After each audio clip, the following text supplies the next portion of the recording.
Muchísimas gracias, Teresa. Y sin duda, vamos, te elevamos ya la invitación para el próximo evento que tengamos, porque sí que está en estrechísima vínculo con nosotros. Toda la política que se está desarrollando precisamente para poder tener mejores y un mayor número de profesionales que nuestro mercado de trabajo lo necesita, va a venir lógicamente a través de la inmigración, con lo cual tener todos los instrumentos habilitados para que sea ordenado, para que sea justo, para que sea transparente es más que necesario, y también con ellos podremos hacer que participen en nuestros proyectos de movilidad, con lo cual todo sigue siendo una cadena de sumar. Y siguiendo ahora mismo con esta temática que tiene que ver con otros perfiles también de inclusión, que tiene que ver con la inmigración, tenemos con nosotros, que también es todo un lujo y que te agradezco de verdad enormemente que estés, Yolanda, siempre me confundo para dónde es el apellido, Rodríguez García, que viene de la ciudad autónoma de Ceuta, que, como sabéis, depende directamente del Ministerio de Educación y Formación Profesional y es la directora provincial de Educación y Formación Profesional.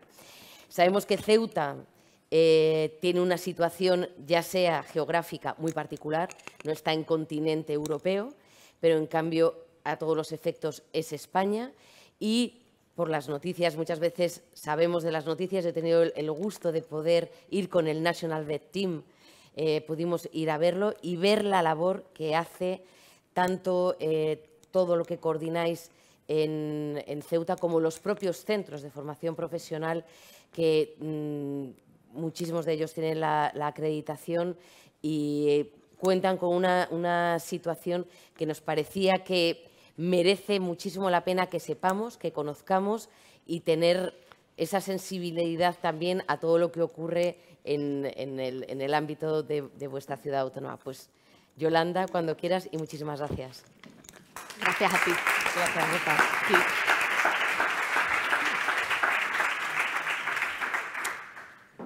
Bueno, buenos días a todos y a todas. Bueno, antes que nada quiero empezar mi intervención dando las gracias. Mi gran agradecimiento a María, pero sobre todo al Ministerio de Universidades, al SEPIE, al Gobierno vasco y sobre todo a todos y vosotros y vosotras que estáis aquí un día como hoy, a principios de julio, dejando vuestras familias en periodo vacacional para venir aquí a compartir experiencias, ¿no?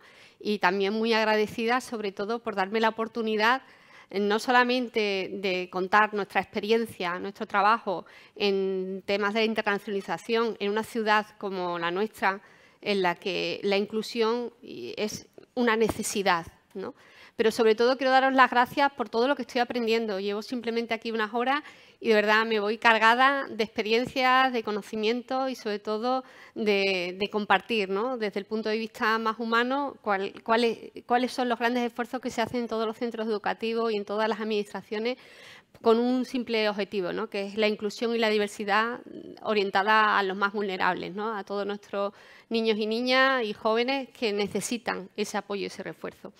Bueno, vamos a intentar en estos 30 minutos responder a todas estas preguntas.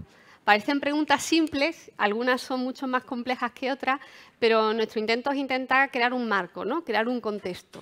Es decir, la primera pregunta que vamos a responder es el dónde. ¿Por qué? Porque no somos nada sin contextualizar, es decir, sin contexto no hay referente.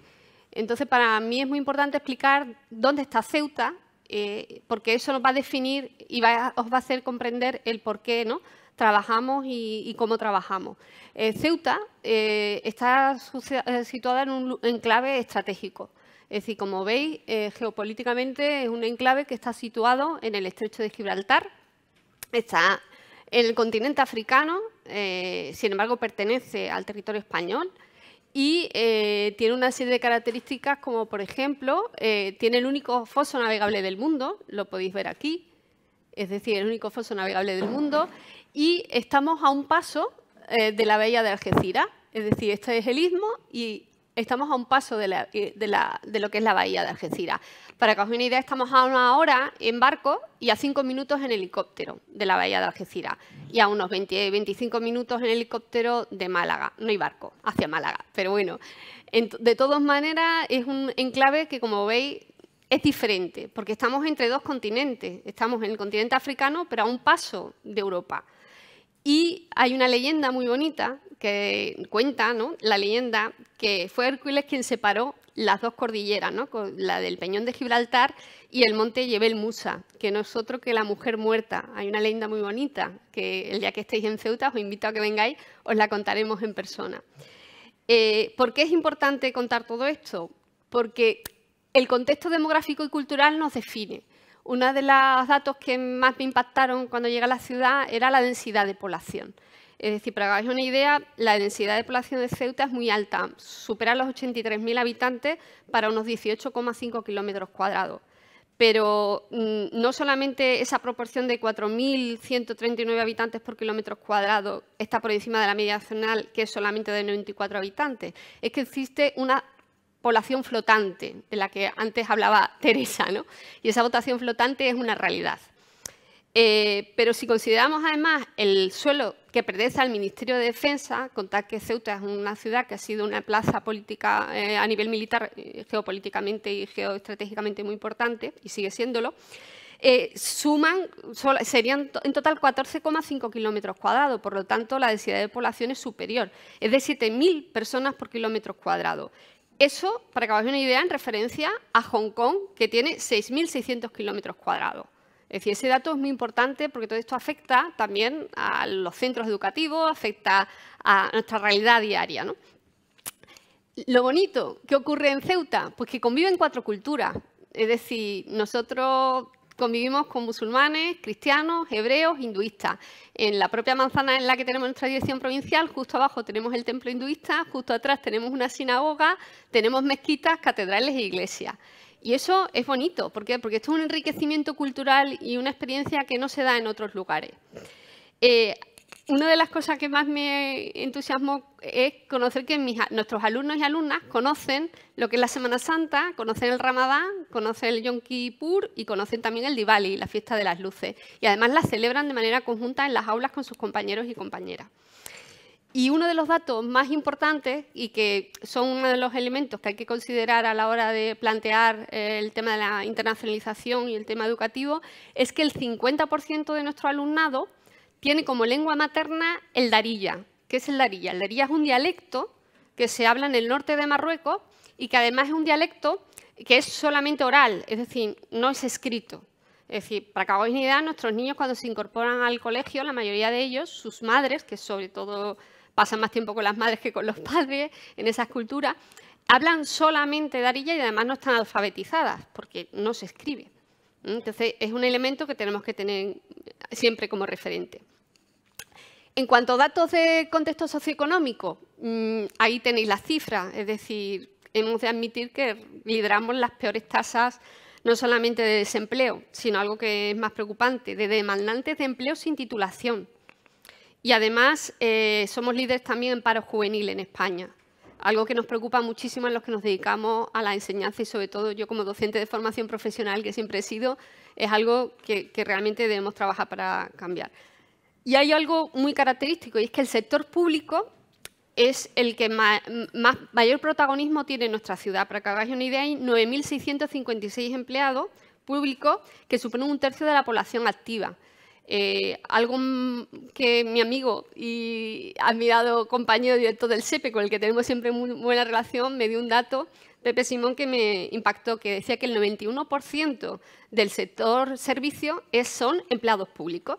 Es decir, para que hagáis una idea de lo complicado, ¿no?, que es buscar la empleabilidad en una ciudad como la nuestra. Y esto genera además muchas diferencias sociales. Aquí, por ejemplo, tenéis las imágenes del centro, bueno, de nuestra ciudad. Esta es la Asamblea, esta es la Casa de los Dragones, que es una preciosidad, y aquí tenemos el Príncipe, ¿no? Entonces, se produce una serie de desigualdades entre esos empleados públicos y con un nivel adquisitivo bueno y otro tipo de población que además está sin cualificación y que no puede acceder a un empleo, pues, demasiado impactante, ¿no? Demasiado grande.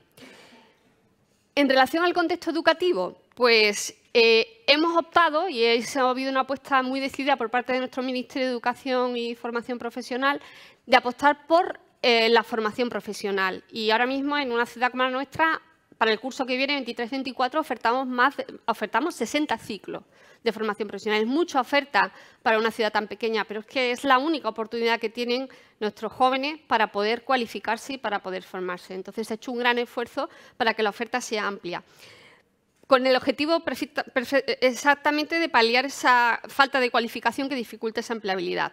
Y luego hay un dato que a mí personalmente me inquieta mucho, que es la evolución de los datos de alumnado ACNE en nuestra ciudad. No entendemos, no encontramos la explicación, pero lo que sí que es una realidad es el incremento. Es decir, van aumentando cada vez más, el tanto por ciento es uno de los más altos también a nivel nacional, y es algo en lo que estamos intentando trabajar, porque si algo tenemos claro es que la inclusión debe ser la única de las herramientas que podemos aplicar, porque la realidad es la que es, ¿no? Hemos intentado hacer un DAFO para poder explicarlo, cuál es la situación de la internacionalización en nuestra ciudad. Es complicada por muchísimos aspectos, pero vamos a empezar por la fortaleza. Primero, una de las grandes ventajas que tenemos es el multiculturalismo. Es decir, nos abre la posibilidad de trabajar en la diversidad y en la inclusión, porque nosotros mismos somos un caldo de cultivo en ese sentido. Entonces, las diferentes lenguas y culturas que conviven hacen posible que podamos tener esa mente y esa capacidad para trabajar la internacionalización. Pero sobre todo, a mí me sorprendió el talante de tolerancia y convivencia con el que se convive y se vive en nuestra ciudad. Es decir, se ha demostrado en muchas ocasiones, pero creo que la crisis migratoria de mayo del 21 creo que fue un claro ejemplo de que todo el conjunto de la sociedad ceutí actuó de una manera solidaria. Es decir, luego si queréis cuento detalles, pero que a mí personalmente me conmovieron. Y bueno, también el ejemplo, ¿no? Que es una ciudad europea dentro de un continente como es el africano, pero que es Europa a la vez, ¿no? Porque pertenece a España. Las debilidades, pues el aislamiento. Es decir, todos hemos sufrido quedarnos a lo mejor varias semanas porque llega un temporal y no hay manera, ¿no?, de salir porque se produce el cierre de las comunicaciones por el levante, ¿no? O el tamaño, ¿no? Es una ciudad tan pequeña en la que la oferta, la diversidad es grande, pero sin embargo el tamaño también hace que haya menos posibilidades, más limitaciones. Y también hay que tener en cuenta eso que comentamos antes, las diferencias extremas en cuanto a la situación socioeconómica de la población. Y el mercado laboral limitado. Allí no hay industria, no hay sectores productivos importantes, es decir, sobre todo empresas de servicios y funcionarios, como os he comentado. Pero se está trabajando por parte del Gobierno de la ciudad y por parte del Ministerio y del Gobierno de España en un plan estratégico socioeconómico para impulsar, ¿no?, para impulsar la empleabilidad en nuestra ciudad. En cuanto a las oportunidades, pues yo considero que esa extensa oferta educativa que tenemos es una gran oportunidad, porque además está ubicada en el paso entre dos continentes y puede ser un paso importante para toda esa población que quiere y necesita formarse porque lo que busca es mejorar su situación personal y encontrar un trabajo, ¿no? Y además tenemos un número de centros educativos, más que un alto número de centros educativos, tenemos centros muy grandes, porque, por ejemplo, los centros de secundaria solamente hay 6 y un centro integrado que se acaba de segregar. Antes era solo 6 y ahora hay 7, ¿no? Pero, claro, imaginar la densidad de población de alumnados que tenemos. Sumamos un total de 17.000 alumnos, porque es que más de 17.000 alumnos, porque la tasa de natalidad es muy alta, es de las más altas que hay en el territorio nacional. Y para mí realmente es una oportunidad, ¿no?, el que podamos contar con ese activo. ¿Cuáles son las amenazas? Pues ante esa falta de formación, esa falta de empleabilidad, la amenaza latente que tenemos es la radicalización de ciertos jóvenes, ¿no?, tanto en un sentido como en otro. Es decir, que la radicalización es algo que tenemos que trabajar. La presión migratoria constante en una ciudad tan pequeña, imaginaros el dato que os he dado antes, cuando esa densidad de una ciudad tan pequeña, cuando llega una población migrante importante, es una verdadera situación que no es que llega a un Madrid o un Barcelona, ¿no? Y una de las cosas que también tenemos claro es que hay que mejorar las tasas de abandono y fracaso escolar. Es decir, porque es una verdadera amenaza el que por muchos esfuerzos que hagamos, si realmente al final ofertas y hay oferta educativa y trabajas, pero el alumnado abandona porque su entorno socioeconómico no es el más favorable y familiar, realmente lo que se puede convertir en una verdadera amenaza.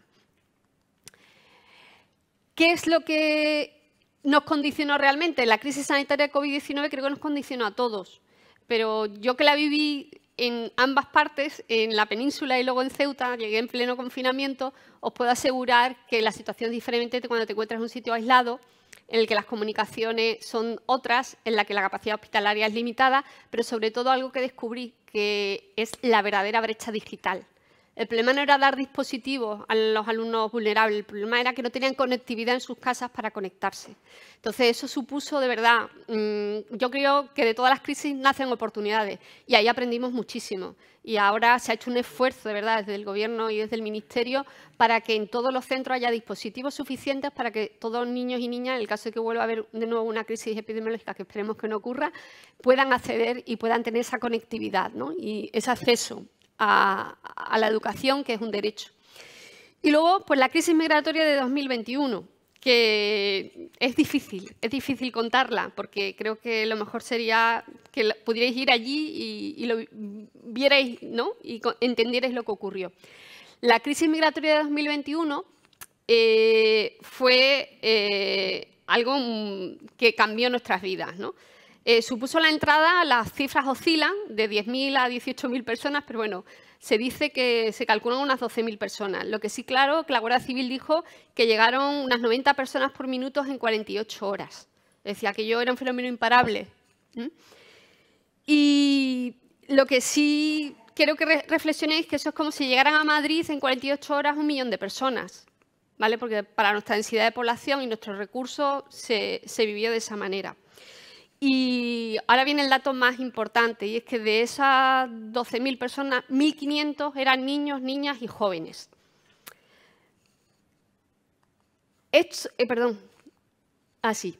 ¿Cómo atendimos a esta situación? Pues a través del Ministerio de Educación y Formación Profesional se estuvo trabajando para dar una atención socioeducativa a todos esos jóvenes. Eran 1.200 jóvenes, como podéis comprender, la densidad en nuestros centros educativos es importante, por lo tanto, esa atención socioeducativa se hizo de 3 maneras. Primero, a los menores de 12 años, llegaron menores de 12 años, algunos acompañados y otros no acompañados, directamente se les escolarizó en centros ordinarios, los más próximos a los dispositivos de emergencia donde estaban situados esas familias o esos niños y niñas.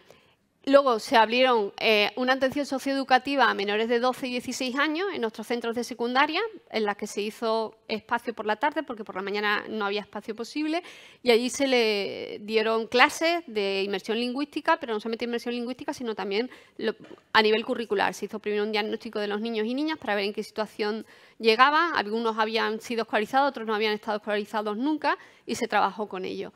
Y luego la atención socioeducativa de 16 a 18 años se estuvo todo el verano trabajando para instalar lo que eran las aulas modulares, que son estas que encontráis aquí, que se ubicaron en el dispositivo de Piniers. Piniers es el espacio donde estaban ellos habitando y que se dispuso allí.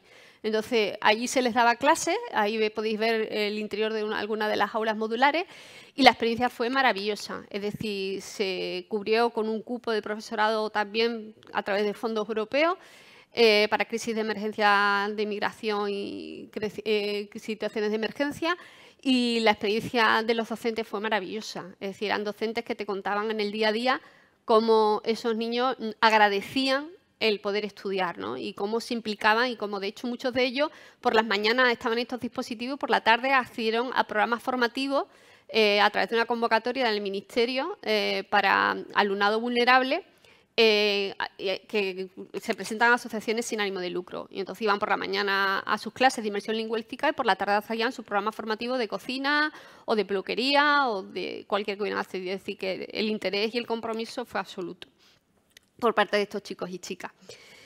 Y bueno, deciros que fue una experiencia dura pero impactante. En cuanto a la internacionalización, nos queda muchísimo por hacer, porque no somos tantos centros. De secundaria solamente son 6 centros, uno ahora integrado, 7, Y para que os hagáis una idea, en proyectos Erasmus desde el 2014 al 2021, unos 31. Pero lo que sí que es importante es que la fuerza, por decirlo así, la tienen los proyectos de formación profesional, que son 12. Algunos de verdad hacen un trabajo espectacular. Les hubiera gustado hasta aquí, pero no ha podido ser algunos de ellos. 2 en adultos y 8 en superior. Y en total hay más de 10 centros implicados en este proceso, ¿no? Algunos forman parte de un consorcio que lleva la Cámara de Comercio. Y la verdad que la experiencia ha sido más que enriquecedora. Como ejemplo de alguno de estos proyectos, hay uno que yo creo que está muy relacionado con este tema, que fue un proyecto Erasmus de comunicación de apoyo a la prevención de la radicalización, en la que se trabajaba con figuras inspiradoras, roles de personas que podían atraer para que los alumnos y alumnas se inspiraran en ellos para promover la inclusión social y, sobre todo, prevenir la exclusión y la radicalización y fomentar los valores de la ciudadanía y los respetos de los valores europeos. La verdad que el proyecto fue maravilloso. Y bueno, y ahora para mí viene la parte más importante, como hemos visto anteriormente, que ¿quién, no? ¿A quién va dirigido todo esto? Ellos son los... Uy, perdón, que ha habido un escalón y no me he dado cuenta. Ellos son los verdaderos protagonistas, ¿no?, de todo esto, que son nuestros chicos y chicas, nuestros jóvenes, nuestros niños y niñas, que ellos están en una circunstancia muy especial, es que la mayoría de ellos no han salido de la ciudad. Es decir, su situación socioeconómica no les permite coger un barco e ir a la península. Por lo tanto, la idea de salir a una movilidad europea es un mundo para ellos. Primero, porque salen por primera vez de la ciudad. Eso no solamente les da esa oportunidad de intercambio de idioma o de una experiencia nueva cultural. Es decir, es que es una forma de cambiarles realmente la vida. Les cambia hacia una experiencia completamente diferente a la que podían imaginar en su entorno socioeconómico, que jamás le podía haber dado esa oportunidad. Entonces, no solamente conocer otras culturas, otros idiomas, otras mentalidades y otras oportunidades, sino sobre todo, la mayoría lo que hace es ver que hay otro mundo de oportunidades y de posibilidades fuera de la ciudad. Y eso yo creo que te marca de por vida. Por lo tanto, nosotros seguimos apostando por la internacionalización, estamos animando a que sean cada vez más los proyectos. Os decimos que cualquiera que quiera visitar nuestra ciudad y quiera conocer cómo se trabaja allí, sois más que bienvenidos. Y hay algo que a mí me encantaría explicaros, que es una historia concreta. Esta oportunidad de la que hablo era algo impensable para Abubakar. Él es Abubakar, ¿vale?, que aparte es un gran deportista. Abubakar llegó con 16 años, llegó de Kindia, Guinea, hizo todo el recorrido solo. Pasó por Mali, Argelia, Marruecos y llegó a nuestra ciudad.